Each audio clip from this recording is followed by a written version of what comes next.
At some point today, or yesterday, or sometime this week, something got to you. Maybe it was a song. Maybe it was a memory that arrived without warning. And your eyes filled with water. No other animal on this planet does that. Dogs grieve. Elephants mourn. Chimpanzees scream when they lose someone. But none of them produce emotional tears. Not one. Scientists have been trying to explain this for over a century, and the honest answer is that they still can't. Not fully. Start with the basics. There are 3 types of tears. Basal tears, the ones your eyes produce constantly to stay lubricated. Every animal with eyes makes these. Reflex tears, the ones that come when something irritates your eye. Smoke, onions, a piece of dust. These are also universal, pure biology.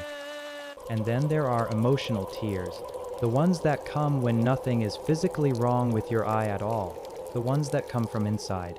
These are uniquely human, and they are chemically different from the other 2 types. Emotional tears contain higher concentrations of stress hormones, including prolactin, adrenocorticotropic hormone, and leucine and enkephalin, a natural painkiller. They are not just water, they are a biological event. The oldest theory is the simplest: crying is a signal. In 1872, Charles Darwin wrote about emotional expression in animals. He noticed that many species produce sounds and physical displays when distressed. Howls, screams, postures. But he was puzzled by human tears. He called them, essentially, a byproduct.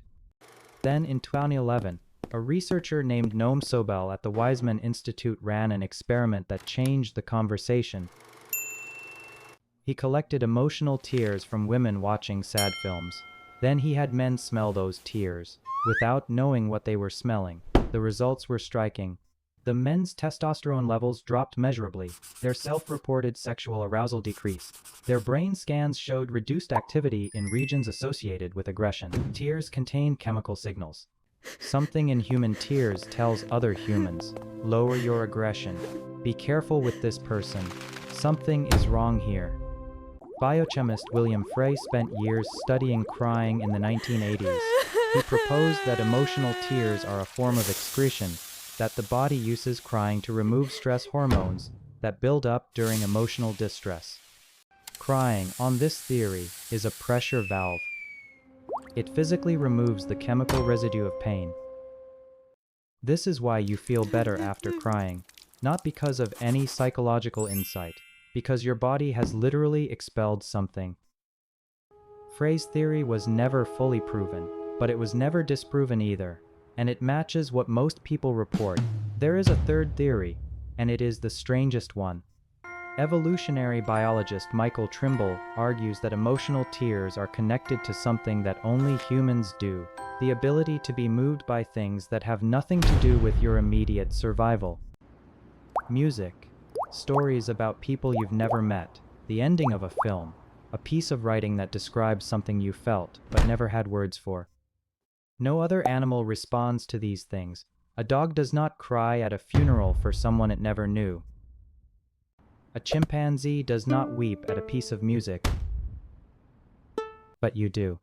Trimble argues that emotional tears are the physical expression of a uniquely human capacity, the ability to feel the weight of things beyond your own immediate experience, to be affected by the abstract, to carry the grief of strangers, to feel the beauty of something that will never directly benefit you.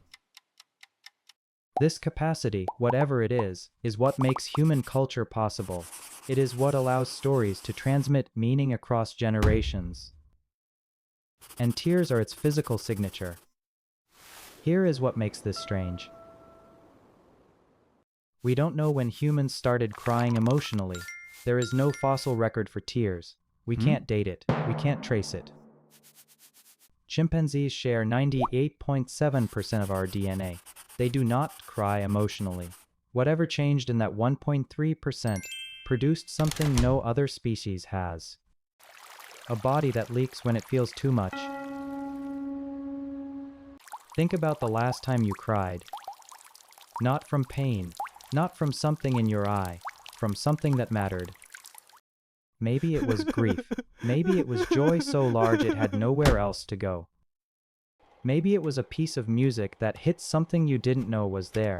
Maybe it was watching someone else suffer and feeling it as if it were your own. That response, that specific, involuntary, chemically complex response, is yours alone.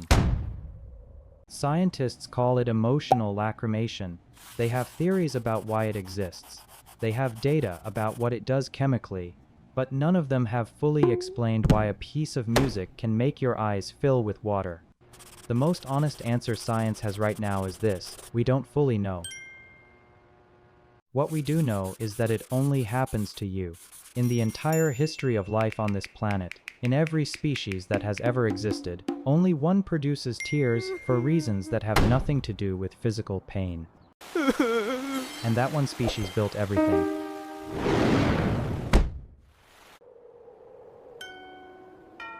Maybe those two things are connected.